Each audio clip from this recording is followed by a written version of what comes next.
Hey guys, Joe here, and if you are members or followers of the channel, you would have known that I recently did a video called the Mystery Gun Grab Bag, in which I unbagged four uh, secret to me handguns, and I kind of went over them in less than a minute, and I wanted to actually do some videos on them so that we could take a look at them and laugh together.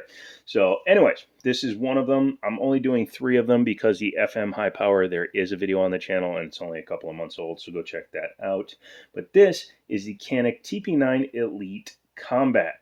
This gun is kind of cool. It's very expensive for what it is, even as a new gun.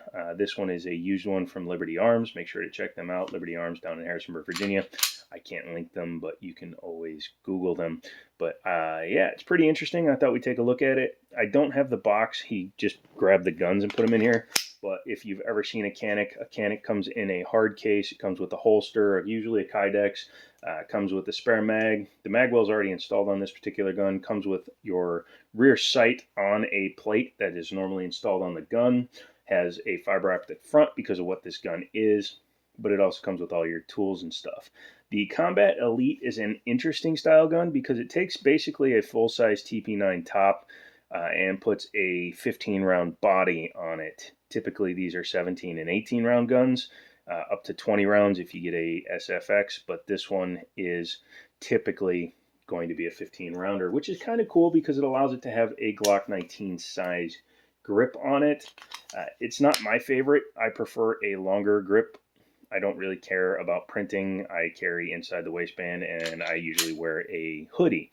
And I have other guns if I need to carry concealed Glock 43X, Glock 48, guns like that, as well as the MC9, which you've seen a video on, which is the subcompact, which still holds 11 plus 1. Actually, with the extended mag, 13 plus 1. But let's go back to the beginning. Canik is a Turkish company, government controlled, I believe. They do all the government contracts, and it is a very, very good pistol for one very simple reason. This is a licensed Walther P99 clone.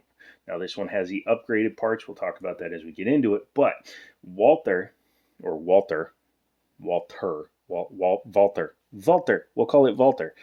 They licensed this design to Canik, which is Janik in Turkey, but they licensed it to them as well as the trigger technology and all that stuff, and allowed them to come out with a very inexpensive handgun. When the TP9 SF and the SAs, the single actions, first came out, they were like $320 on the asking price, and then you could get them on sale for under $300 all day long.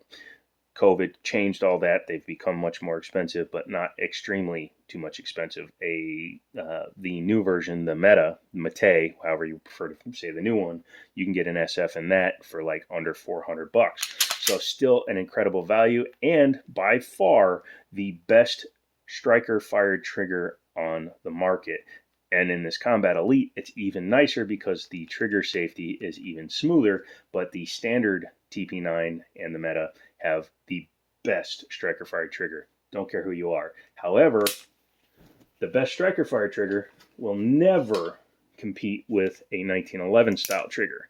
Yes, this is a DWX, but it has a 1911, actually 2011 trigger pack in it, which means it is a linear trigger, straight back, pushes one spring, and fires.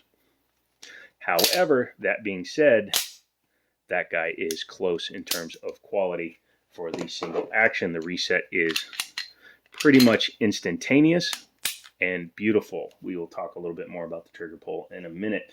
This one is a slightly modified version by the owner. This is used, again, Liberty Arms, check them out.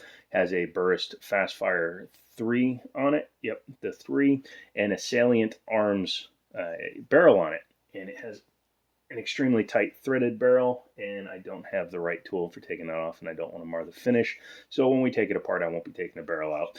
But it has the standard striker fire indicator right here.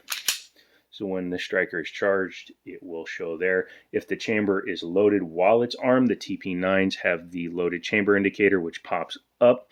You can't see it through the optic, but you could always just run your finger over it, kind of like the way the Glocks and a lot of striker fire guns. This pops out because the extractor goes over the lip of the round in there. Being the Combat Elite has the Elite Combat, I'm going to say it both ways, you'll deal with it, has the fiber optic front, the Dawson Precision, and usually has a blacked out rear. The standard guns have just a 3-dot, and then when you step up into the SFTs, the TP9 SFX, the Meta SFX, all those will have the fiber optics. This one has the provision for the extended mag release. It is an extended mag release on there, but it also has that screw in there, so you can take this off, and I believe this is a cap over the standard size one. Drop-free mag. I believe these are still, yep, Mechgar is still the manufacturer, which is beautiful. Good texturing, and it usually comes with 2 to 3 back straps. This is probably the medium, it feels like, on there. Not a terrible feeling. 15 rounders. The magwell kind of forces my pinky out a little bit, but I have quite large hands, being slightly over 5.5 feet tall. It has a squared off trigger guard with some serrations up here for the booger hooks. I like this style better. I wish this was a little bit bumpier. It would make it a little bit more tactile. Has a standard 1913 style pick rail for lights, lasers, bazookas, small children holding grenades, what have you. Has cuts in here, and the gun with this reversed becomes ambidextrous, but this has thumb cuts there. I don't like smooth areas like this. If it was my gun, and on my personal guns, I usually would have them stippled up in here, have Greg down at Liberty Arms do a stipple job in there, because it gives you more tactile there, because they put it on the go spots, go pedals, whatever you guys want to call them, memory notches for your thumbs and your trigger finger, because you keep that shit out of the trigger guard until you're ready to shoot.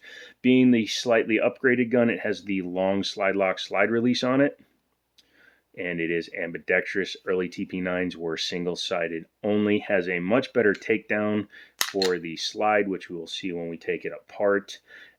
I like the color. This is the FDE. I believe all the Elite Combats are FDE. Don't quote me on that. Someone correct me if I'm wrong on that. And then as you can see, it uses a plate to mount the burris. I'm not sure if there's an optic that will bolt straight on there. I think the 407, 507s will bolt directly to the top, but again, I would need somebody to quote me down in the comments. Forward slide serrations are quite small, but the gun is usually smooth enough that you can run it from the front because they are aggressive. Yeah, not bad. Let's talk about the trigger pull on this one. Trigger has not been modified. That's just the way it comes. When you see the Elite Combat, they have a massively wide flat front to the trigger safety, and then you see it comes to the wall just past 90 degrees and breaks. Reset is so short, easily feel it. And by the way, for those of you that are writing why are you grabbing it by the optic in the comments, if it's properly attached, that doesn't do anything to it. You'd have to bang the crap out of it to get it to lose zero, because guess what? The explosion that drives back the slides on these is much stronger than my hand grabbing the sides of it. So don't even bother putting that in the comments. I like these longer slide lock slide releases. The old ones were shorter and up here more. I do have a tendency to ride these things though when they're extended like this, because I'm a 1911 shooter. So, you know, as soon as I bring a 1911, I keep using this as a 1911 because I don't feel like taking 10 steps to my left. But yeah, when I ride a 1911 style gun, I usually put my thumb up on the safety. It's a great ledge, and it allows me to put as much torque from that hand as I want, as well as put my thumb up on top of my other support hand, because you want to have enough, you know, pressure. When I do that on a gun like this, I will keep it from locking back. Is it the worst thing in the world? No, hell no. I mean, even in a self-defense situation, the average self-defense shooting is between 3 and 7 shots, they say. Actually, it's 3 to 5, the last report I read, but I'm going to say 7 because I've seen that in other reports. So 3 to 7 shots in a self-defense shooting, I'm not going to get through a magazine anyway. So I don't care if it doesn't lock back. And I would know right away if I was dead, and then I would just drop, reload, and go again. Yeah.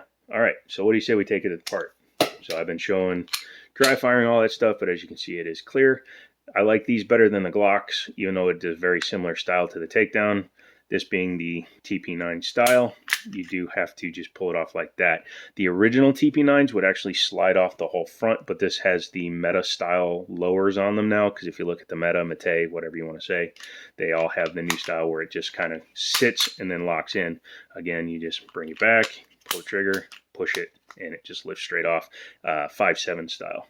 Inside you do have a metal back to the guide rod, but the guide rod itself appears to be polymer, and it has a flat spring surrounding the guide rod. Again, because this is a aftermarket barrel, I don't have the tool for taking that off, and I don't want to mar the finish, so I'm not going to. You can see it's complicated for the cuts they put in there. A, for weight reduction. B, for quality purposes. They want to make sure that the slides all balance out, so they will take off material here and here and here just to get the weight perfect, because a balanced gun is a more accurate gun inherently. Although these are quite top heavy, but when you have a loaded mag in there, it does make up a lot of the difference. Plus you can get brass back straps for these. Striker right there, drop safety right there, or firing pin block, however you like to put it.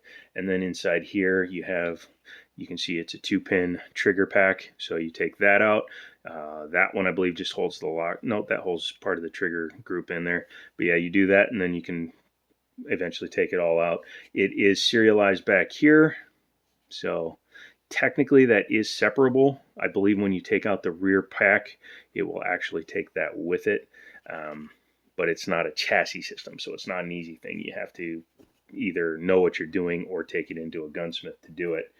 Reassembling them is just as easy as reassembling a Glock. Just make sure everything sits at the right angles and is flat, and then you just come back here. I've seen guys try to start them up here because you do have slide rails right there, and it does have rails there because obviously it goes on those ones, but you don't want to start it here because then it will lock up. So come back here, set them between the two sets of rails, and just rack it back.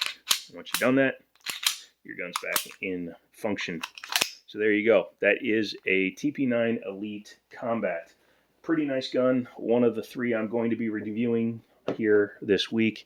Actually, there's a lot more videos on the channel now because I batch filmed a bunch of these today, and things like the Freedom AR, the unique AR upper, and all that stuff are going to go up on the channel. So become a member. It will allow you to see a lot of these guns way before anybody else, because if I do 7 videos today, I'm not going to put those up in 1 week. They're going to go out over a 3.5 week period. So keep that in mind. Come back for more videos. Become a member. So help grow the channel. Super thanks help. All that fun stuff. And as always, I'll talk to you later.